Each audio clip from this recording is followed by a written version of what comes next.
Dari ucapan Abu Thalib pernah bersyair. Sairannya gini: walaqad alimtu bi anna dina Muhammadin min khairi adyanil bariyati dina laulal malamatu au hadaru masabbatin lawajadtani samhan bidzalika mubina. Katanya Abu Thalib bilang, sungguh aku tahu, sungguh aku yakin, sungguh aku sadar bahwa sesungguhnya agama yang dibawa oleh Muhammad min khairi adyanil bariyah, termasuk agama yang paling baik untuk makhluk, dina yang seharusnya dipeluk.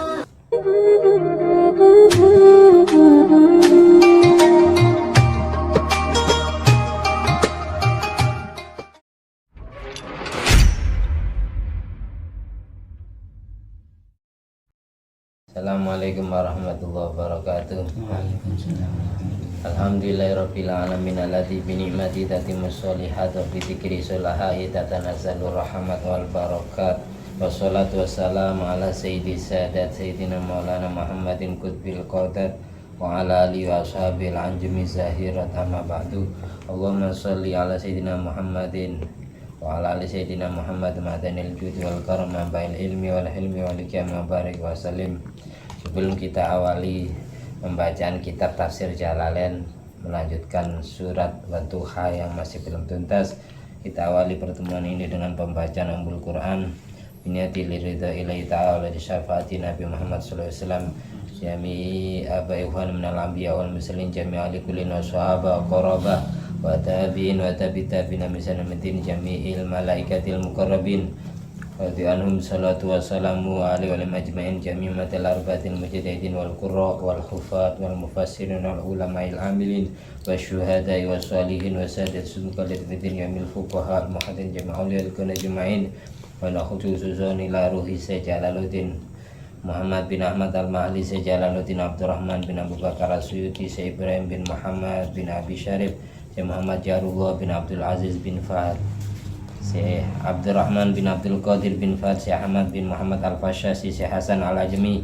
Alauddin al-Mazjaji Ahmad bin Sulaiman al-Hijami Muhammad Abid Abul Mahasin Muhammad Amin Suwad ad-Dimashqi Abdul Qadir Ashibli Hasan al-Masad Alwi bin Abbas al-Maliki al-Hasan Muhammad bin Alwi bin Abbas al-Maliki Abdul Alim bin Abdul Jalil Ahmad Nawawi Abdul Jalil Khalil Nawawi Siraj Bilal Juwadi Nawawi Hasan Muhammad al-Baqir Nur Hasan bin Nawawi Siraj Bilal Abdul Syakir Siraj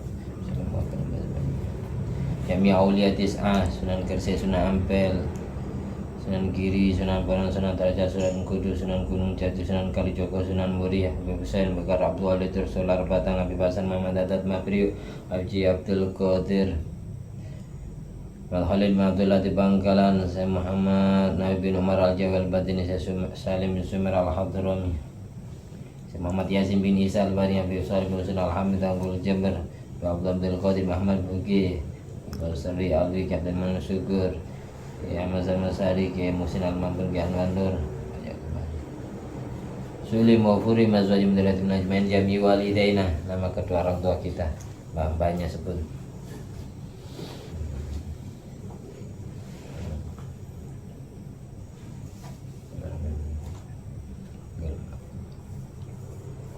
Jami abaina wa umatina masyaihina azwajina dzurriyyatina wa auladina wa talamidina wa ra'yatina istiqaina wa karabatina wa ikhwan fiddin wa ahlina wa adamina min ummati Muhammadin sallallahu alaihi wasallam wa jamil muslimin wal muslimat wal mu'minin wal mu'minat aina makanu min masyariqil ardi ila magharibi al ahya minhum wal amwat maghfirlahum warhamhum wa'afi ma'fu anhum syai'ul lana wa lahumul fatihah.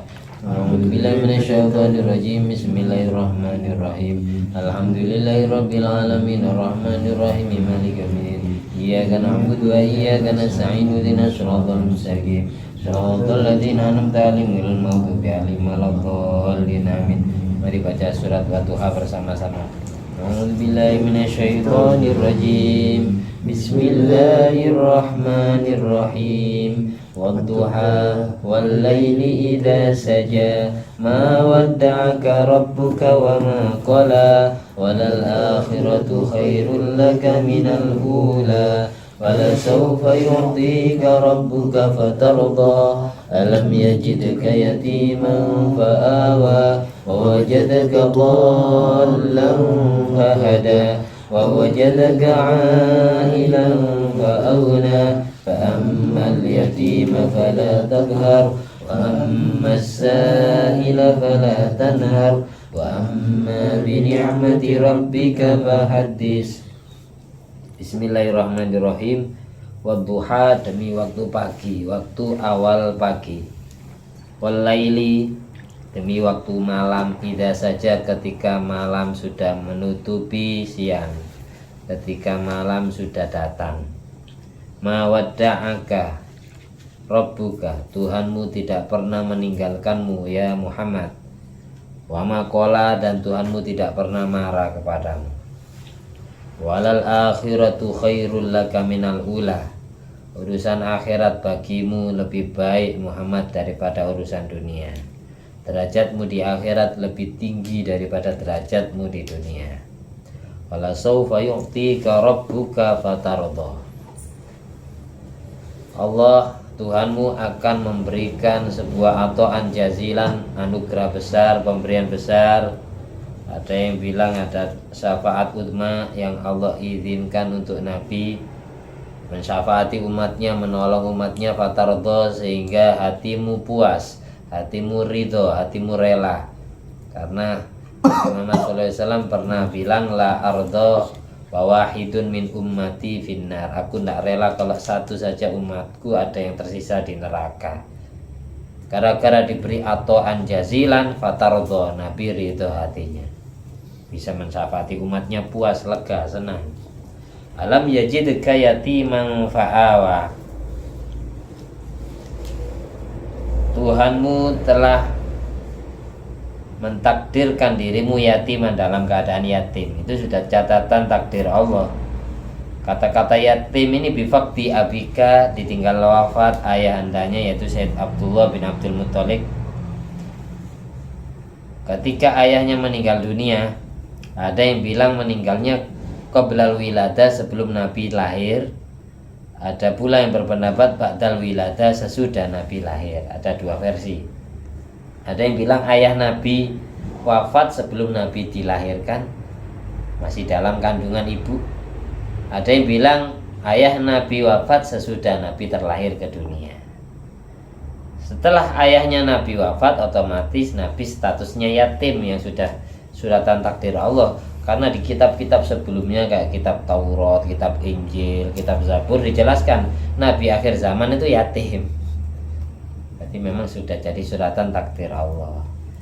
Kalau sudah yatim, fa'awa, alam yajidka yatiman fa'awa, fa'awa, lalu Allah ungsikan, Allah pindahkan hak asuh Nabi yang asalnya diasuh oleh bapak, berpindah tangan, diasuh oleh bapaknya bapak, yaitu kakek yang bernama Abdul Muttalib. Abdul Muttalib wafat, dipindah hak asuhnya kepada paman, adik kandungnya Sayyid Abdullah yang bernama Abu Thalib, ayahnya Sayyidina Ali bin Abi Thalib. Dari ayah pindah ke kakek, dari kakek pindah ke paman. Itu urutannya. Mari dijelaskan apa hikmah Nabi ditakdir yatim. Kenapa Nabi kok ditakdir yatim? Su'ila ba'dul ulama, lam yatim lima yatimu, lima yatima sallallahu alaihi wasallam. Kenapa Nabi ditakdir yatim oleh Allah? Faqala, lantas ulama itu jawab, li alla yakuna li makhluqin alai minnatun, agar tidak ada satupun makhluknya Allah yang ngundat-ngundat, yang mengungkit-ungkit kebaikan atas Nabi Muhammad SAW. Fayatimu SAW kamalun, jadi sifat yatimnya Nabi menjadi kesempurnaan untuk Nabi. Kenapa Nabi takdir yatim? Kok bapaknya diwafatkan dulu? Biar mulai kecil yang dipanggil-panggil langsung Allah, bukan bapaknya. Tidak manggil abi, abi, bapakku, bapakku, tapi yang dipanggil Robbi, Robbi, Tuhanku, Tuhanku. Jadi yang ngasuh langsung Allah, yang membapai Rasulullah langsung Allah. Jadi wali asuhnya. Itu tujuannya gitu.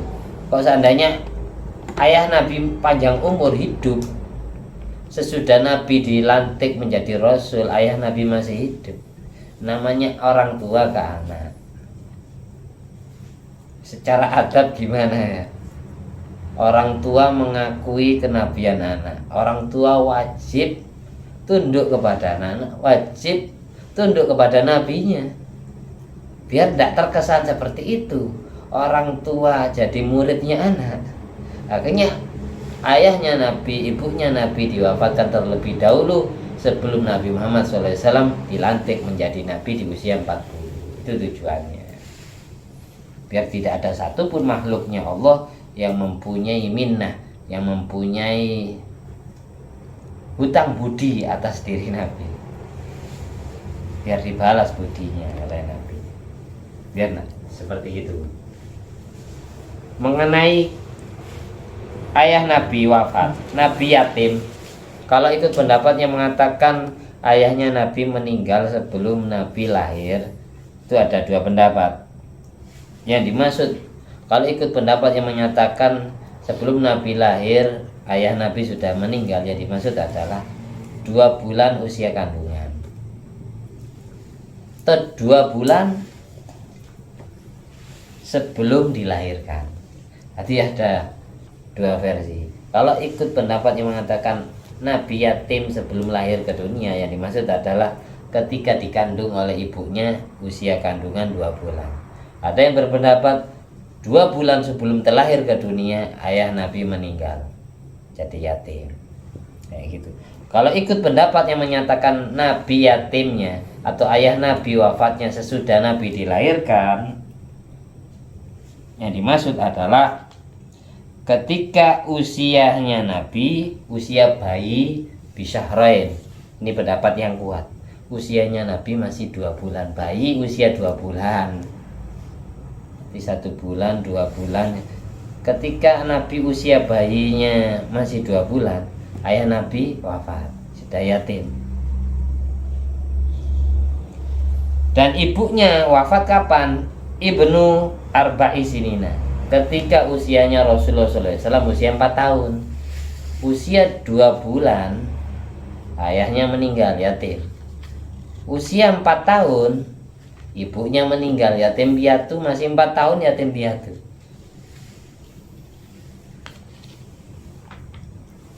Nah, makanya hak asuh Nabi dipindah berapa kali itu. Setelah wafatnya Abdul Muthalib baru dipindah ke pamannya. Kalau kakeknya wafat kapan? Abdul Muthalib setelah mengambil hak asuh Rasulullah SAW. Ayahnya Nabi meninggal dunia ketika Nabi usianya 2 bulan. Ibunya Nabi meninggal dunia ketika usianya Nabi 4 tahun. Kakeknya Nabi Abdul Muthalib bin Hashim ini meninggal dunia ketika usia Nabi Ibnu Thamani Sinina, usia 8 tahun.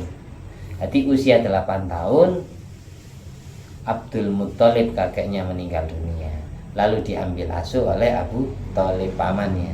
Sampai kapan? Sampai dilantik menjadi Nabi. Abu Thalib itu ditakdir meninggal dunia, jaraknya tidak jauh dari Siti Khadijah.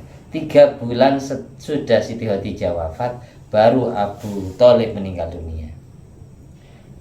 Itu pasnya di 10 tahun 10 dari kenabian. Nabi dilantik menjadi Nabi usia berapa? Usia berapa Rasulullah SAW dilantik menjadi Rasul? 40. 10 tahun berikutnya Siti Khadijah dan Abu Thalib wafat. Sejak itu semakin sadis gangguannya orang kafir Quraisy kepada Nabi. Makanya di Mekah hanya bertahan 13 tahun.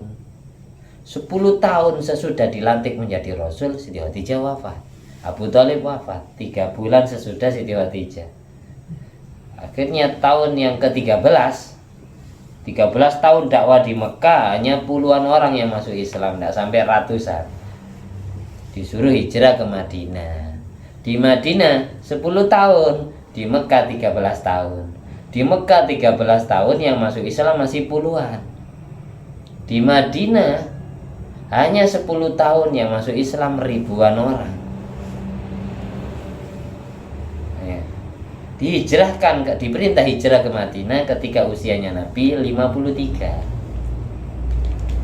Usia 63, 10 tahun di Madinah wafat. Tapi yang masuk Islam ribuan.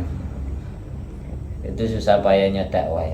Dakwah 13 tahun yang masuk Islam tidak sampai orang 50. Tidak sampai orang 50. Santrinya tidak sampai 50 orang. Hanya belasan, ada yang bilang ya puluhan, makanya 30, 40. Menjadi syarat ahlul Jumatan 40. Di sini dijelaskan, saya kutip ya. Terus ayah Nabi ini agamanya apa? Ibunya Nabi ini agamanya apa?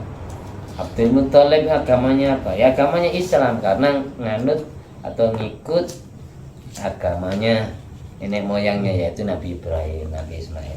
Bahkan di sini di dalam kitab Kasyifatus Sajah, Senawi Banten mensarai kitab Safinatun Najahnya Salim bin Sumer Al-Habdurami Tanah Abang, beliau menjelaskan tentang Abu Thalib. Abu Thalib ini termasuk orang yang beriman apa tidak? Abu Thalib ini termasuk orang yang beriman apa tidak? Di sini dijelaskan. Kufur wayang qasimu ila arba'ati aqsam. Sebelum saya melanjutkan ayat berikutnya, saya jelaskan dulu mumpung ingat Abu Thalib. Kufur itu ada 4 macam.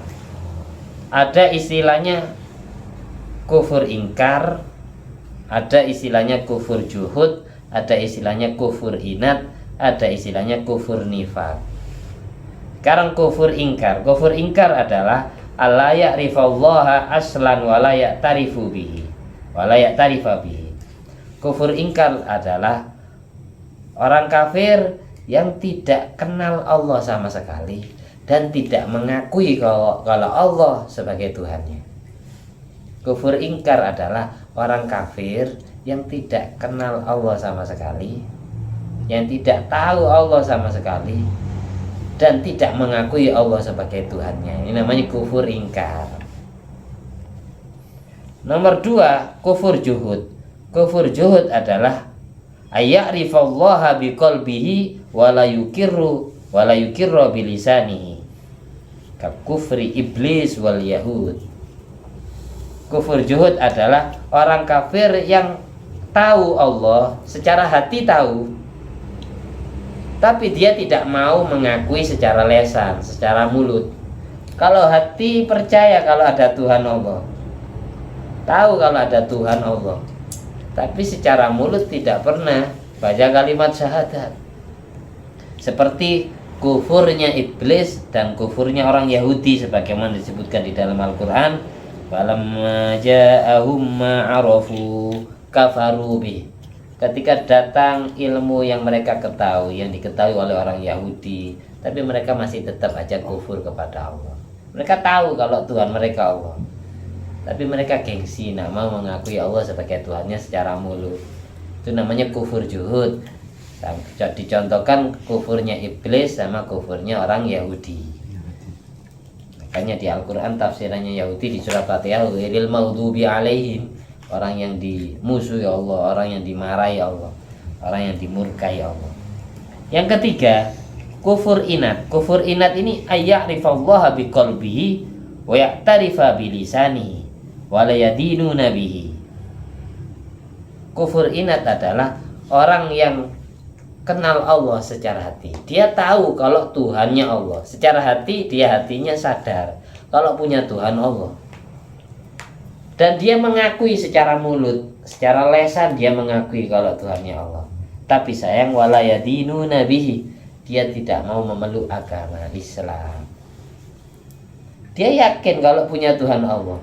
Bahkan dilontarkan pakai mulutnya, Allah itu adalah Tuhan yang maha benar, Allah itu adalah Tuhan. Tapi dia tidak mau memeluk agama. Seperti ini dicontohkan ke kufri Abi Thalib. Kufurnya Abi Thalib pamannya Nabi. Karena apa kok kufurnya Abi Thalib disebut kufur inat? Dia yakin secara hati dan mengakui secara mulut kalau Tuhannya Allah, tapi saya tidak memeluk agamanya. Karena ditilik dari ucapan Abu Thalib pernah bersair. Sairannya gini, walaqad alimtu bi anna dina Muhammadin min khairi adyanil bariyati dina laulal malamatu au hadaru masabbatin lawajadtani samhan bidzalika mubina. Katanya Abu Thalib bilang, sungguh aku tahu, sungguh aku yakin, sungguh aku sadar bahwa sesungguhnya agama yang dibawa oleh Muhammad min khairi adyanil bariyah, termasuk agama yang paling baik untuk makhluk, dina yang seharusnya dipeluk. Abu Thalib bilang gitu, bi anna dina Muhammadin min khairi adyanil bariyah dina, paling baiknya agama yang seharusnya dipeluk oleh semua makhluk hidup itu adalah agama yang dibawa oleh Muhammad. Katanya Abu Thalib, laulal malamah, kok seandainya bukan karena cercaan, cacian, au hadaru masabbatin, kok seandainya bukan karena aku khawatir dicela oleh kaumku, oleh rakyatku, lawajadtani samhan bidzalika mubina, niscaya kamu akan menemukanku dalam keadaan secara terang-terangan, secara transparan, secara belak-belakan mengikuti ajarannya Muhammad, agama Islam. Karena saya tidak enak, saya ini pimpinan orang kafir Quraisy, kalau saya berpihak tidak enak. Dan secara hati dia beriman kepada Abu Thalib, dan secara mulut pun dia katakan. Kayak ibaratkan orang jadi pengurus TPS lah ya, harus netral lah, boleh menunjukkan berpihak kepada calon yang dia sukai. Jadi pengurus TPS itu petugas KPU ya, itu harus nggak boleh menunjukkan saya mau nyoblos 01, saya mau nyoblos 02, nggak boleh, harus netral. Abu Thalib ya kayak gitu posisinya. Mau langsung terang-terangan mengikuti Nabi Muhammad ya nggak enak, dia karena pimpinan harus bijak. Kayak ceritanya Prabu Hayam Wuruk, kayak ceritanya Prabu Brahma Kumbara, kayak gitu kalau di Indonesia. Dia beriman kepada ajaran Islam, yakin kalau benar akan, tapi tidak mau memeluk karena tidak enak sama rakyat. Makanya kata-katanya laulal malama au hadaru masabbatin lawajadtani apa tadi, samhan bidzalika mubina, niscaya engkau akan menjumpaiku belak-belakan ikut ajaran Islam, kok bukan karena cacian. Yang terakhir kufur nifak. Kufur nifak ini kufur munafik. Ayukira bil lisan wa la ya'taqidu bil qalbi. Dia hanya pura-pura secara mulut ngomong akuannya Islam tapi hatinya tidak Islam. Itu namanya kufur nifak. Tapi di sini dijelaskan makalah daripada Syekh Al-Barawi yang dikutip dari Sayyidi Abdul Wahab Asy-Sya'rani. Sayyidi Abdul Wahab Asy-Sya'rani ini Thariqah Syadiliyah. Sayyidi Abdul Wahab Asy-Sya'rani radhiyallahu anhu, beliau meriwayatkan ilmu dari Imam Taqiyuddin As-Subuki. Imam Taqiyuddin As-Subuki mengatakan rahimahullah ta'ala, anna ammahu sallallahu alaihi wasallam Aba Thalibin ba'da an tuwfiya ahyahullahu ta'ala wa amana bin nabi sallallahu alaihi wasallam. Katanya Syekh Taqiyuddin As-Subuki, sesungguhnya Abu Thalib pamannya Nabi, dia pernah dihidupkan kembali oleh Allah ke dunia. Setelah hidup baru baca kalimat syahadat terang-terangan, beriman kepada Nabi. Pendapat Imam Taqiyuddin As-Subuki ini didukung oleh Syekh Al-Allamah As-Suhaimi. Bahkan beliau mengatakan wa hadza huwa la'iq bi hubbihi sallallahu alaihi wasallam. Pendapat yang diyakini oleh Imam Taqiyuddin As-Subuki yang mengatakan Abu Thalib setelah meninggal dunia pernah dihidupkan lagi untuk baca kalimat syahadat dan beriman kepada Nabi. Pendapat ini layak diyakini karena sebagai bukti kalau kita lihat dari cintanya Abu Thalib kepada Nabi, yang jelas Abu Thalib aslinya beriman. Dia bukan ahlun nar, bukan ahli neraka, tapi ahli jannah, ahli surga.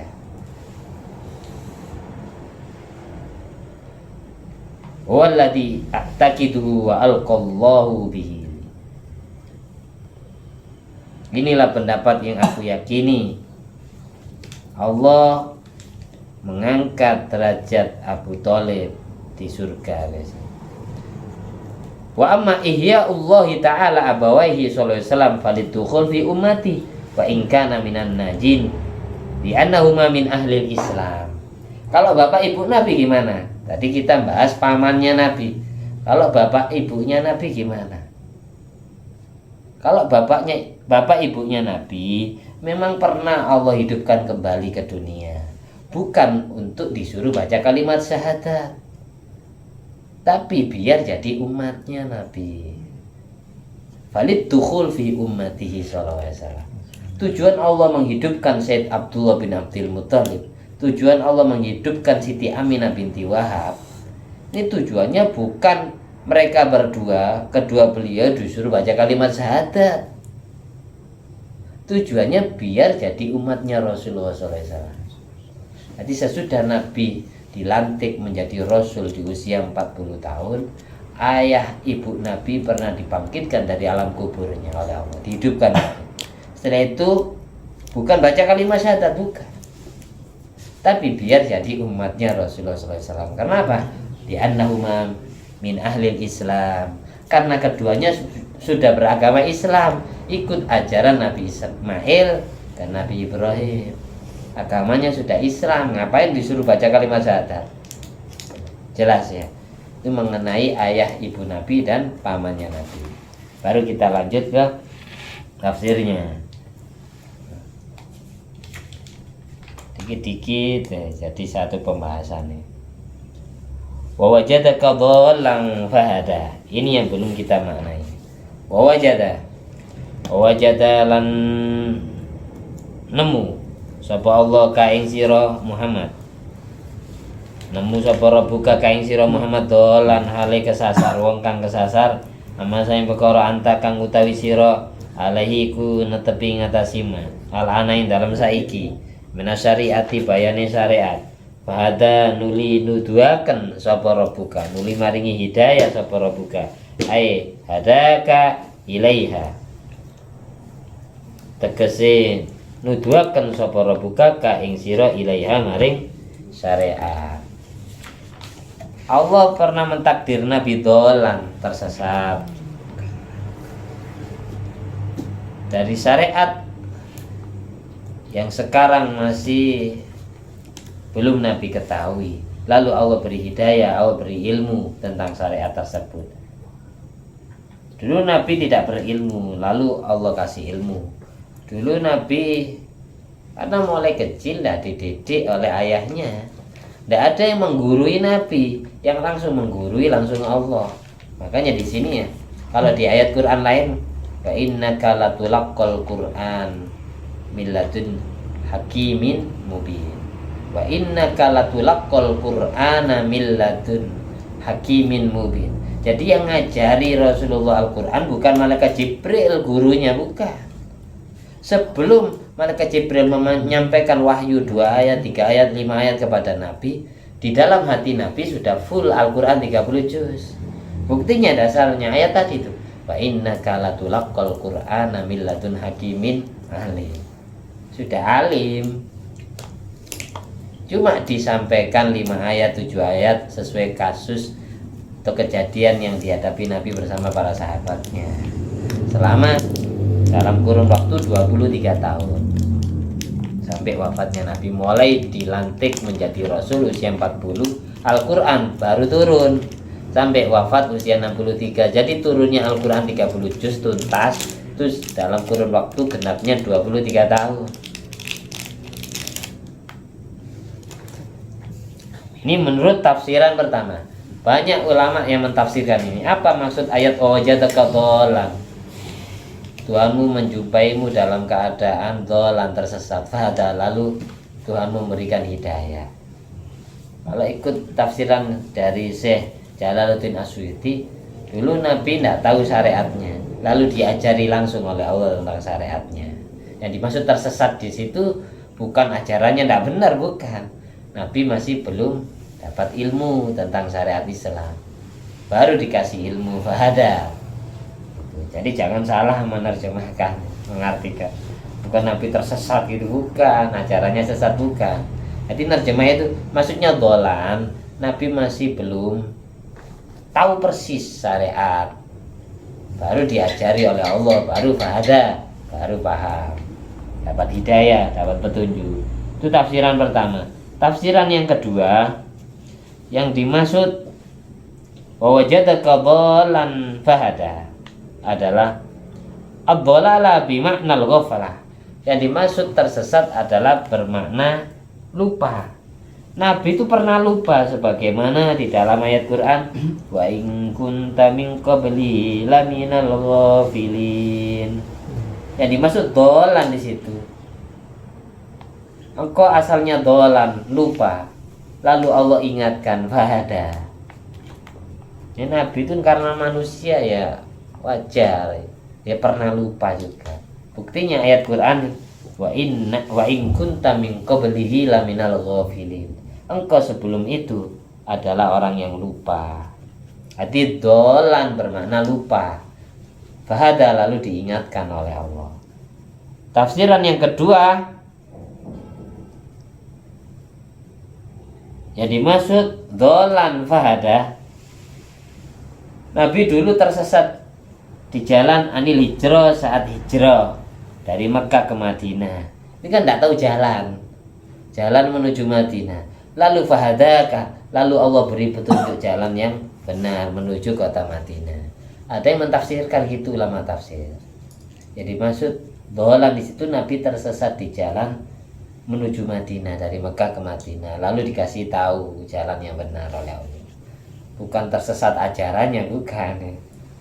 Makanya ngaji tafsir perlu didalami lagi. Terus tafsiran yang keempat, yang dimaksud dolan fahada, tersesat lalu dapat hidayat. Kila nasian sya'nal istisna hina su'ilta an ashabil kahfi wa dil qarnain warruh fadzakaraka. Dulu Nabi ketika ditanyai tentang ruh, yas'alunaka 'anir ruh oleh orang Yahudi. Banyak orang Yahudi yang tanya tentang ruh. Tanya tentang Raja Iskandar Dzulqarnain, yas'alunaka 'an Dzulqarnain. Tanya tentang Ashabul Kahfi. Nabi tidak langsung jawab karena masih belum tahu ilmunya. Akhirnya Nabi bilang kepada orang Yahudi pada waktu itu, besok ya saya kasih tahu kalian jawabannya. Besok ya kalian saya kasih tahu jawabannya. Nabi lupa. Baru diingatkan oleh Allah tentang ajaran itu. Akhirnya suruh jawab, yas'alunaka 'anir ruh, suruh jawab kulir ruh min amri rabbi. Yas'alunaka 'an dzil qarnain. Itu baru dikasih tahu sesudah itu. Tapi Nabi gara-gara lupa enggak baca insya Allah, nak bilang insya Allah, akhirnya dihukum sampai 15 hari wahyu enggak turun, enggak nemu jawaban. Makanya tadi disindir di ayat depannya, ma wadda'aka rabbuka wa ma qala. Nabi sampai hatinya sedih, kayak diblokir sama Allah kan ya. Namanya Nabi itu kan cinta kepada Allah. Suatu saat wahyu enggak turun, tertunda sampai 15 hari kan sedih kalau hatinya. Ada apa gerangan ini? Kenapa kok sampai Allah ndak menyuruh Jibril turun menemuiku, ngasih wahyu sampai 15 hari ini, bahkan ada yang bilang 40 hari. Ini kok ndak turun-turun Jibril, ada apa? Apakah Allah marah kepada saya? Apakah Allah sudah tidak menghiraukan saya lagi? Akhirnya turun ayat Quran, ma wadda'aka rabbuka wa ma qala. Tuhanmu tidak pernah meninggalkanmu Muhammad, Tuhanmu tidak pernah marah kepadamu. Itu. Demikian pula para wali-wali Allah itu juga gitu. Kekasih-kekasih Allah yang sering mimpi ketemu Rasulullah SAW. Suatu saat sampai 1 bulan, 1 tahun, udah mimpi-mimpi lagi. Itu biasanya sedih hati. Ada apa Rasulullah meninggalkan saya, apa Rasulullah marah kepada saya. Kepikiran, sedih. Biasanya kadang hal yang sepele, Dia istiqomah tiap hari baca sholat 1000, suatu saat lupa, nggak dikodok. Biasanya sering mimpi 1 bulan sekali, tiba-tiba nggak mimpi sampai 1 tahun lebih, dihukum kayak gitu. Apakah Rasulullah marah ke saya, tidak nyapa saya, sedih, ada kayak gitu. Demikian pula nggak usah jauh-jauh ke Allah, ke Rasulullah ya, ke wali-wali nggak usah jauh-jauh. Kita sendiri kalau sudah cinta ke perempuan, biasa chattingan tiap hari, WA-an, tiba-tiba ya cuma di red doang. Dibaca saja kan, kenapa ini kok dibaca saja, atau apalagi sampai diblokir. WA-nya sampai diblokir, tambah sumpah kayak gitu. Sama ketika kekasih Allah ini diblokir oleh Rasulullah, sama, atau Rasulullah diblokir sama Allah, ya sama, perasaannya akan sedih. Begitu maksudnya ayat mawada'aka rabbuka wa ma qala.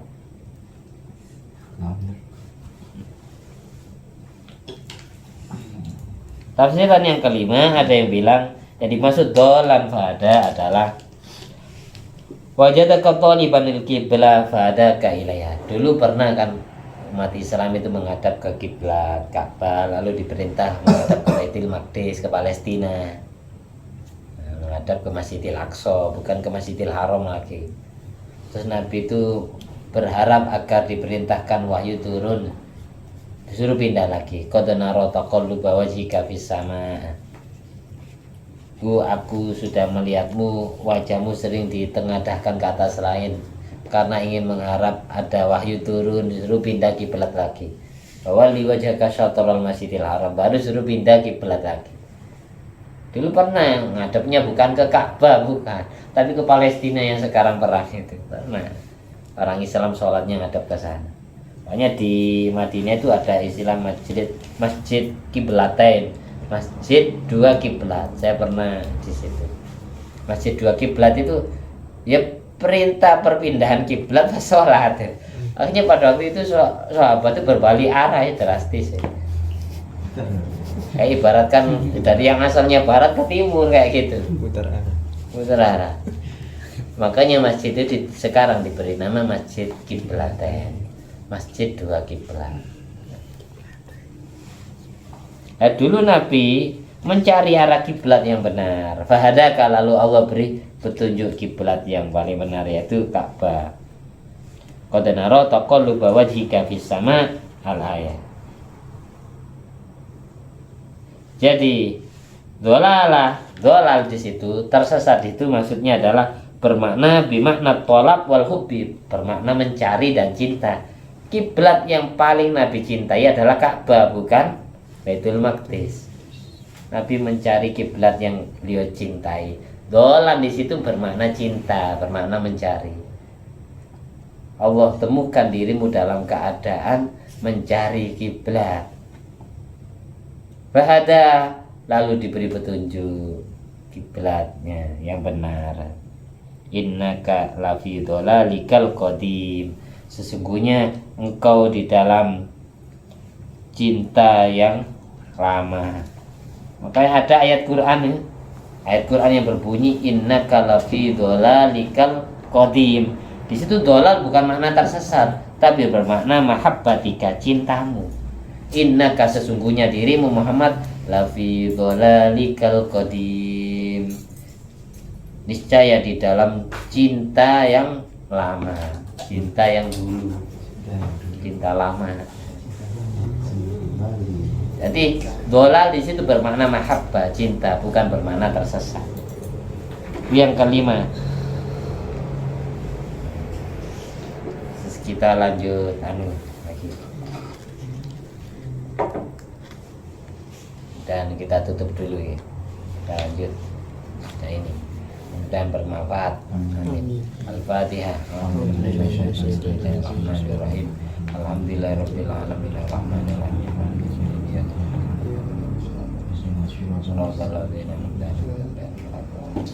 Bismillahirrahmanirrahim. Allahumma arhamna bil Qur'an waj'alhu lana imama wa nuran wa hudan wa rahmah. Allahumma dzakkirna minhu ma nusina wa 'allimna